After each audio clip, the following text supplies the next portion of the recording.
नमस्कार सर। नमस्कार जी। सर कैसे हैं? बिल्कुल बढ़िया जी। सर थोड़ा अपना परिचय दें सबसे पहले। मेरा नाम राकेश कुमार जी। यादव पिग फार्म कायसा, जिला अलवर, निमराना तहसील। जी सर, एक बार फार्म अपना विजिट कराएं सबसे पहले। आइए सर। सर आपने हमें बताया कि आपने कुछ यहाँ पे एक्सपेरिमेंट किए हुए हैं। हाँ जी वो थोड़ा एक बार बताएं सर, क्या एक्सपेरिमेंट आपने किए हुए हैं? सर, एक्सपेरिमेंट ये फीडर के हैं जी, सबसे मेन। हाँ जी।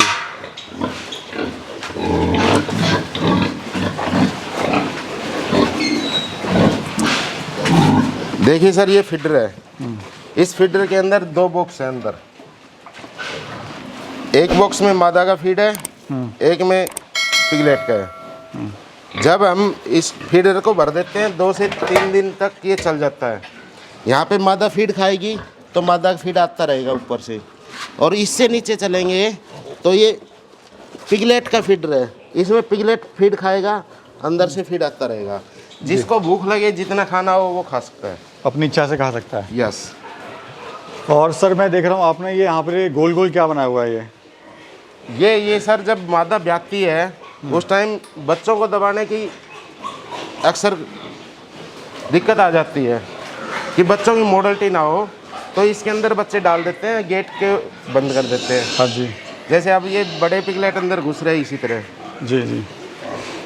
तो इसमें जो है रिलैक्स में रह सकते हैं। हाँ जी। आइए, और सर बताइए फार्म में आपने और क्या क्या नया किया हुआ है? सर मैंने हर बाड़े में पंखे लगाए हुए हैं। हाँ जी। प्लस में फोगर लगाए हुए हैं हर बाड़े में। ये फॉगर सिस्टम आपने किया हुआ है? यस। तो अभी कितने हिस्सों में आपने अपना फार्म बांटा हुआ है? फार्म 3 लाइन है, फर्स्ट, सेकंड और थर्ड। शुरुआत हमने इस फार्म से की थी, उसके बाद वो फार्म अभी नया बिल्डिंग खड़ी की है। तो पहले आपने इस फार्म से शुरुआत किया। हाँ जी। फिर प्रॉफिट होता गया धीरे धीरे, और उसको आप जो है आगे बढ़ाते गए। Yes yes. तो ये आपने नया बनाया है सर। ये फार्म नया बनाया। कितना एरिया है सर पूरे शेड की अगर बात करें तो? अभी हम 70 बाई 45। क्या खर्चा आया था सर आपको इस पे? अब इस टोटल में, हाँ जी, टोटल बिल्डिंग खर्च आया है मेरा 17 लाख रुपए। अच्छा। जब आपने सर काम स्टार्ट किया तो मन में सर आपको लगा नहीं कि मतलब थोड़ा सा लॉस हो सकता है? हाँ, मन में आपने सोचा नहीं सर कि मेरे को लॉस हो सकता है इसमें? सर ऐसा दुख नहीं हुई दिल में? नहीं, ऐसा बिल्कुल नहीं हुआ, क्योंकि मेहनत करेंगे तो सफलता मिलेगी। हाँ जी। दिल मन में ये विश्वास था कि सफल जरूर होना है। बिल्कुल। तो सर ये बताइए, जैसे मैं देख रहा हूँ आपके यहाँ पे ब्रीड काफ़ी अच्छी है, हाँ जी। तो फार्म पे जो है सही ब्रीड का होना क्यों ज़रूरी है, और क्या मायने हैं इसके? सही ब्रीड का होना इसलिए ज़रूरी है कि अगर मादा और नर दोनों ही अच्छे होंगे जी, तो बच्चे भी अच्छे आएंगे, और बच्चे अच्छे आएंगे तो प्रॉफिट बढ़ेगा ही बढ़ेगा।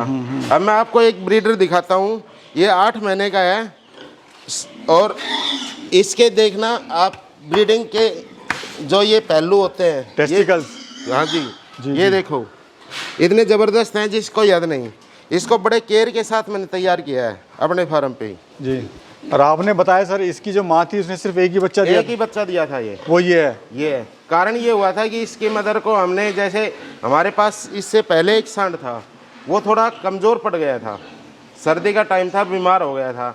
हमने वो क्रॉसिंग करवा दी। क्रॉसिंग रुक तो गई, लेकिन पूरे शुक्राणु नहीं होने की वजह से उसने इस एक ही बच्चे को जन्म दिया था।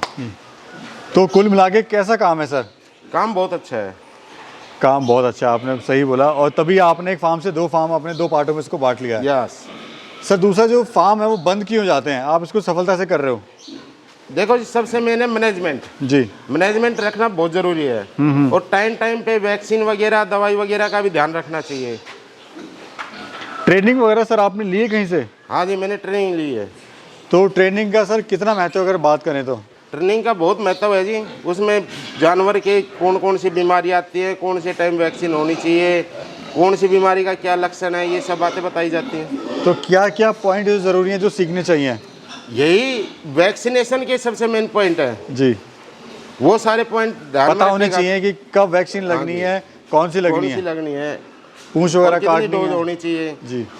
वो मांस में लगनी है या खाल में लगनी है, कई तरह के पहलू आते हैं उसमें। और सर एक बार इसको भी दिखाइए, जो आपका निप्पल पानी आपने लगाया हुआ है यहाँ पर। ये लो जी। जी, इस तरह से इसको कंफर्टेबली पी सकते हैं। जब भी किसी भी आईने से अगर पशु टच करता है, इसमें पानी आता है, चाहे कैसे भी हो, टच होते ही पानी निकलेगा इससे। तो सर मुनाफा कितना हो जाता है आपको? मेरे को यहाँ से 7-8 लाख रुपए मुनाफा हो जाता है सालाना। यस। दूसरा फीड में आप क्या इनको खिला रहे हो? होटल वेस्टेज खिला रहे हो, कंपनी की फीड खिला रहे हो? कंपनी की फीड खिला रहे हैं, संजीन कंपनी की। अच्छा सर, दूसरा औसत आप कैसे निकालते हो, यानी कि कितना खाया एक फीमेल ने या मेल ने, कितना उस पर खर्चा आया और कितना उससे प्रॉफिट हुआ? देखो जी, हम औसत ऐसे निकालते हैं कि एक जानवर लगभग क्विंटल होने में 7 से 8 हज़ार रुपये का फीड ले लेता है जी। उसके बाद जो मादा है वो मान लो 10 बच्चे लेके आई तो 1500-2000 रुपये उसकी मदर का भी फीड उसमें ऐड कर लेते हैं। कुल मिला के हमारे लगभग हो गए 10,000 रुपये। और एक जानवर 30 से 40,000 ना 13 से 14,000 रुपये मिनिमम चला जाता है 90-100 के बीच का। मतलब मानो कि 4 से 5,000 रुपये एक जानवर छोड़ देता है, बचा लेता है। सर मार्केटिंग की कोई इसमें समस्या होती है क्या? नहीं, कभी भी नहीं, हमें तो आई नहीं सर। कहाँ सेल कर रहे हो सर माल? और दूसरी बात एक और भी है कि जानवर अगर हल्का होगा जिसमें मांस ही ना हो, सिर्फ हार्ड ही होंगे, तो उन लोगों को अगर परेशानी आती है तो बात अलग है। मार्केटिंग कहाँ कर रहे हो सर? मार्केटिंग के लिए हम कहीं नहीं जाते जी। फौजी भाई साहब है अपने मानेसर वाले, उनसे हम माल छोड़ देते हैं, वो हमारी पेमेंट कर देते हैं। तो किस रेट में आप उनको माल सेल करते हो? पिछली गाड़ी गई थी 144 रुपये, लेकिन अब आने वाले टाइम में ये गाड़ी जाएगी 140 रुपये।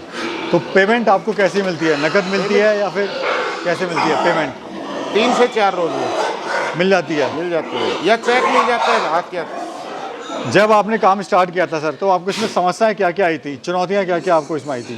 चुनौती बस एक ही आई थी कि भाई स्टार्टिंग जब हमने की तो अगस्त में की थी, और आगे चल के सर्दी का मौसम आ गया, तो सर्दी के मौसम में नए थे, जानकारी कम थी, तो कुछ बच्चे बीमार हो गए, कुछ मर गए उसी टाइम। मतलब सर्दी में जो परेशानी आई वो आई, उसके बाद हमें परेशानी नहीं आई। कितना एरिया है सर आपके शेड का? ये 70 बाई 45 है।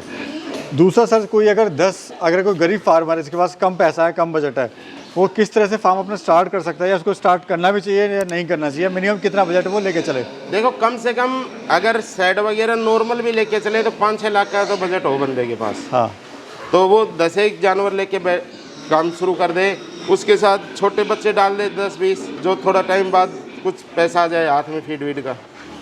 तो कितना मुनाफा सर उससे ले सकता है? अगर 10 जानवर से स्टार्ट करेगा तो उसकी जनरेशन के हिसाब से घने भी नहीं तो 2-3 लाख रुपए तो बचा ही लेगा सालाना। सर मैंने देखा है कि कहीं पर लोगों ने पूरा ईंट से कंस्ट्रक्शन किया हुआ है। यहाँ पर आपने आधी जो है जाली लगाई है लोहे की और आधी आपने ईंट लगाई है, तो इसका कितना बेनिफिट है सर?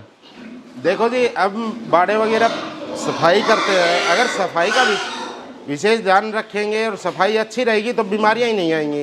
अब वो ईंट की दराज में कचरा भर गया या कई फार्मों पे वेस्टेज वगैरह चलता है, जो कि गंदगी है, तो गंदगी में कीटाणु तो पैदा होंगे ही, तो बीमारियां भी बढ़ेंगी। हमारे पास ऐसी बीमारी की कोई समस्या इसलिए नहीं आती कि सफाई का विशेष ध्यान रहता है। दूसरा, आपने ये बड़ा अच्छा यहाँ पे किया हुआ सर प्रबंध कि जो आपने फीड का जो बनाया हुआ है, हाँ जी, ये आपने ऊपर बनाया हुआ है। हाँ जी। और दूसरा आपने स्टेनलेस स्टील का बनाया हुआ है। हाँ जी। अगर जो खोर वगैरह होती है, भाई लोग क्या करते हैं, उस खोर में उसमें साफ सफाई नहीं हो पाती, कहीं ना कहीं कोने वो जमा रह जाता है। हाँ जी। जिससे कीटाणु जो है वो उसमें रहते हैं हमेशा। इसमें ऐसा कुछ नहीं होता। मान लो ये फीडर भर दिया, ये 2 दिन चलेगा या 3 दिन चलेगा। उसके बाद जब इसका फीड खत्म हो जाएगा तो पत्ती से इसकी एक बार सफाई करके जब ही दोबारा फीड डलेगा, और फिर ये पूरा ड्राई है, इसमें गंदगी वैसे नहीं होगी। क्या कहना चाहते हो सर आप, जो युवा बेरोजगार भाई हैं हमारे, जो नए भाई हैं, जो इनको नौकरी वगैरह की तलाश है और नहीं मिल पा रही है या एज हो चुकी है, तो अपना खुद का बिजनेस करें। बिजनेस बुरा नहीं है। कई कहते हैं सूर पालन, अरे भाई लोगों करके देखो, छोटा काम नहीं है, बहुत बड़ा बिजनेस है। सोच बड़ी रखो बस। आगे फ्यूचर प्लान क्या है सर अभी आपका? फ्यूचर प्लान ये है कि आगे फार्म भी बढ़ाएंगे, बिजनेस को बढ़ोतरी देंगे जहाँ तक हो सके जाने। और सर मैं देख रहा हूँ यहाँ पर आपने मेडिसिन का जो है ये छोटा सा कैबिन बनाया हुआ है आपने ये। हाँ जी। मतलब ताकि तुरंत ही इनको मेडिसिन लग सके। हाँ जी। तो ये आपने ग्लूकोज वगैरह जो है वो सब रखा हुआ है। तो बहुत अच्छी तरह से आपने सर प्रबंध यहाँ पे किया हुआ है ताकि ऑन द स्पॉट जो है इनको दिया जा सके। हाँ जी। बहुत बढ़िया सर, धन्यवाद सर, आपने बड़ी महत्वपूर्ण जानकारी दी। धन्यवाद सर। ठीक है सर।